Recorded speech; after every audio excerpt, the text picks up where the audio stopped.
I keep my goals to myself, cause whenever I share with folks, they get a look upon their face and their memory floats to a time where their goals and the stars.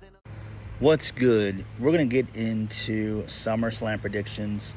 SummerSlam takes place in Minneapolis, Minnesota. From the U.S. Bank Arena. Well, my bad, stadium. So that stadium can hold upwards to 66K, and they can expand it out to 73K, which is insane. Now, last year's SummerSlam had a total of 110K people, 111K people. So 50K night one, 60K night two. So that's fine. For this year, I don't even think that it's going to exceed no more than probably 60K just for 2 nights. So basically just probably 30K a piece. 30K per night, which is bad. And the reason that is because of the booking. The booking has been atrocious for SummerSlam. This has been one of the worst builds, well, actually the worst build for the Triple H administration. SummerSlam is their WrestleMania of the summer, and it's not good. It's not good. There's a reason why people aren't coming out to the show. It's because the booking is not good and everything has been just atrocious, and no one really matters, and no one's gonna pay all that money for a bad show. And the economy is rough, and it's just people see the booking and they put two and two together. Why would they waste their hard-earned money? Like, I wouldn't even go if the tickets were given to me for free. It's just that bad. It's just SummerSlam is that bad. And Raw this past Monday was atrocious, and I don't expect for SmackDown to be any better. I expect it to be on par, if not even worse than Raw, because that Raw go-home show was atrocious. And it is what it is. And I do think that SmackDown is going to produce an even worse go-home show than Raw did. So we have 6 matches for night one, and then for night two we have 6 matches. So just 12 matches, when really and truthfully we should have 14 or even 16 matches across 2 nights. It makes no sense, because we're going to probably get 2 matches on ESPN both nights on free TV. Then we'll probably get 4 matches on the ESPN app, unlimited app. So, whatever, who gives a shit. Let's go ahead and get into this. Let's stick with the women first. So let's go with the 6-woman tag. That's going to be the Bella Twins, Nikki and Brie Bella, and Paige versus Fatal Influence, Jacy Jayne, Lainey Reed, and Fallon Henley. This match could have easily taken place on a random Raw as like an opener.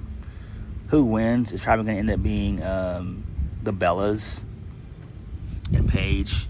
Not really all that important. Who really cares? Because Triple H doesn't give a fuck about new talent. He doesn't give a fuck about Jacy Jayne. And it's just not good, man. It sucks. It really does. Moving on from that, Liv Morgan versus Io Sky for the Women's World Championship. I'm going to go out on a limb and say Io Sky ends up winning. Liv Morgan has done nothing with the title. She's had it since WrestleMania, and she's done jack shit with it.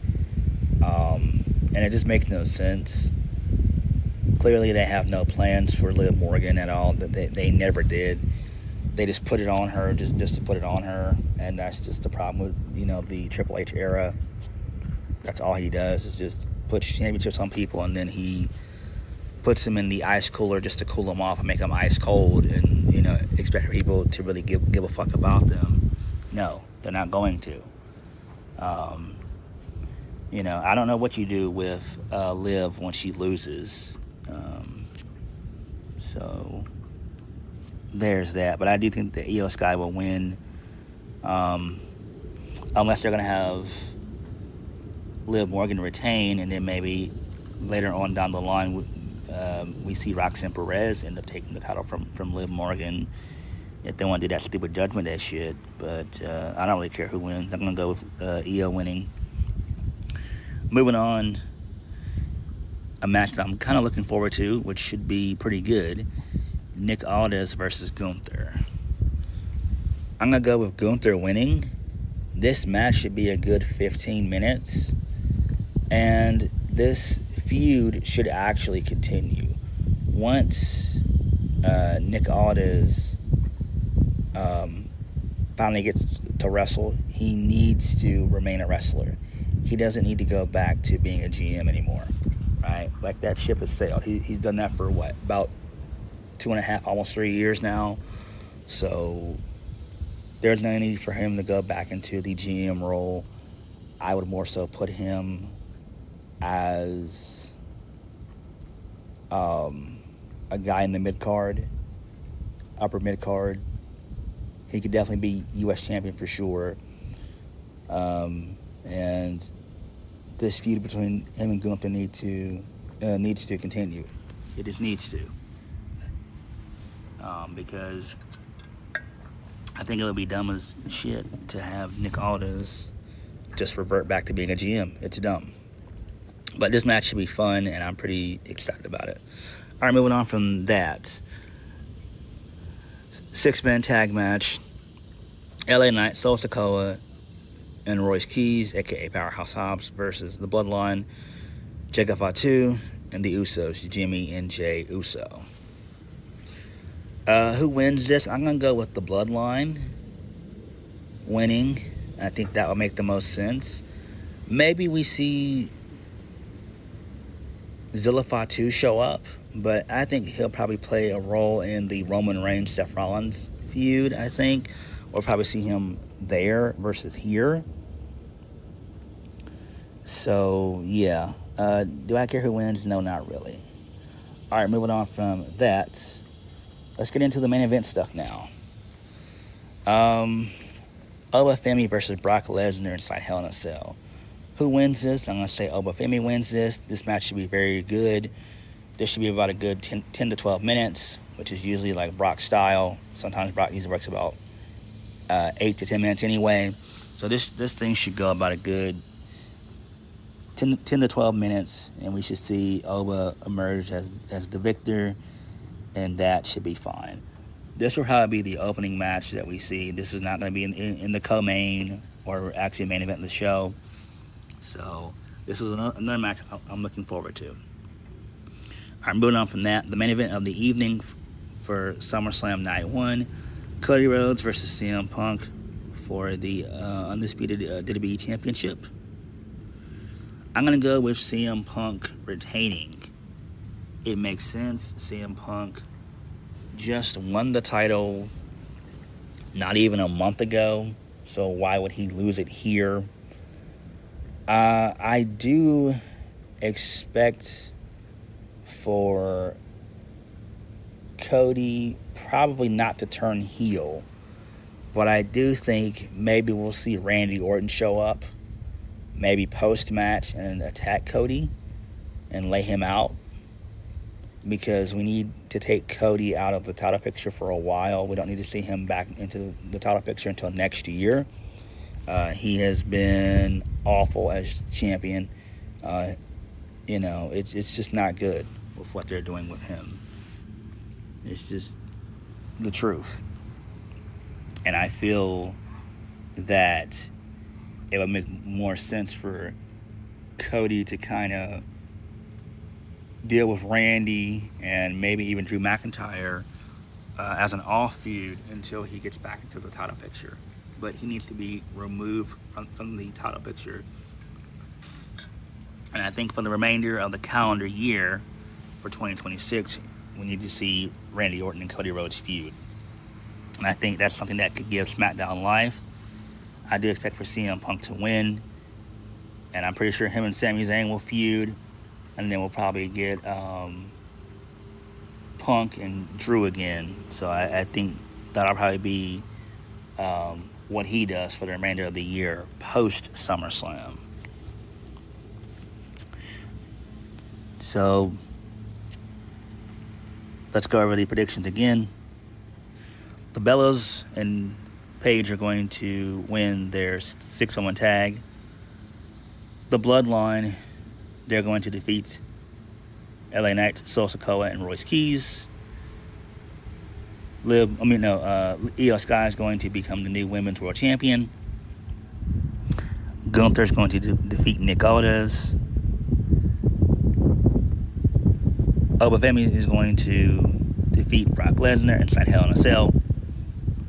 And CM Punk is going to retain the WWE Undisputed Championship against Cody Rhodes. All right. Moving on from that, night 2.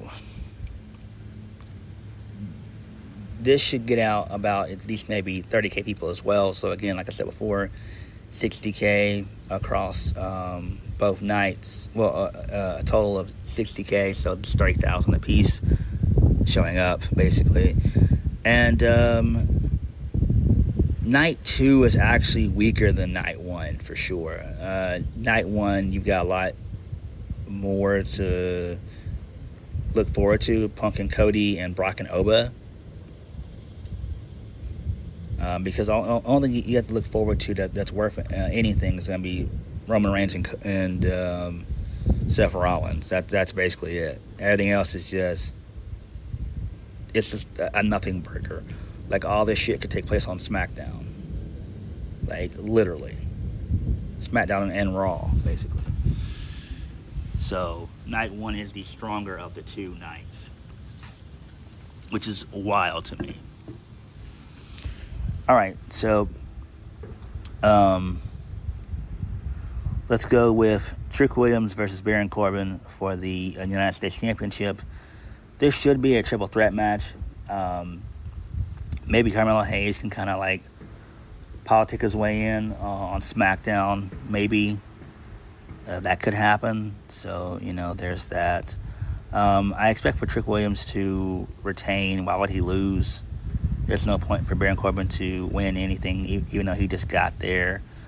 Do I care about this match? No, not really. I really don't.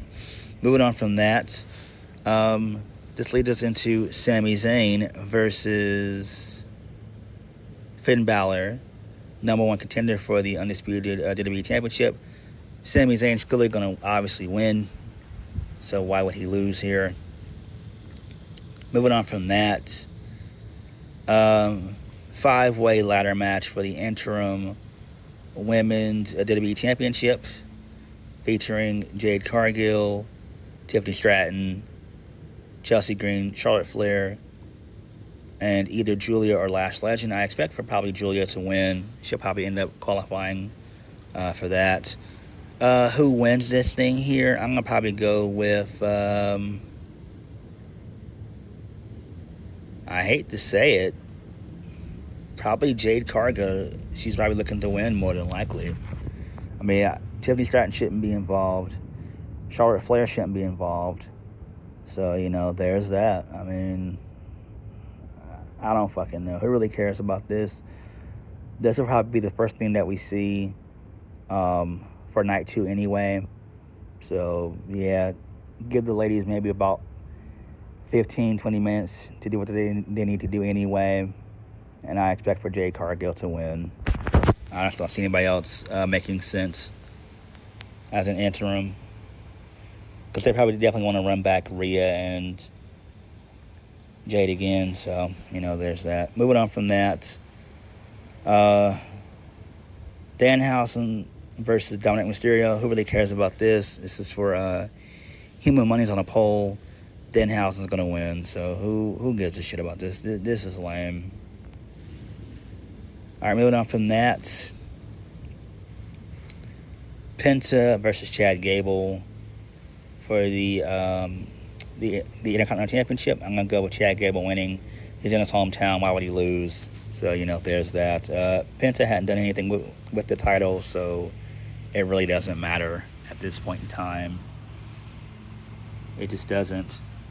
And that's a damn shame, because Penta's fucking awesome, but Triple H doesn't care, so what's done is done. Main event of SummerSlam, which is sad. Seth Rollins versus Roman Reigns for the World Heavyweight Championship. Roman Reigns is going to win, and maybe we see Zilla Fatu show up and get involved, because they're still setting up for War Games. So they're still going to continue the whole War Games concept. They've been doing that for 3 years now, which is pathetic. So we know that it's probably going to be Roman, the Usos, and maybe either Jacob or Zilla Fatu inside of War Games. So I do think that Roman's going to end up winning more than likely. So, there's that. I mean, who really cares about this? But that's just not good. But I don't know, man. Who really cares? Because I don't care about Roman and Rollins at all. It's really the new Randy Orton, John Cena all over again, and it's just not good. It's just not good at all. So whatever.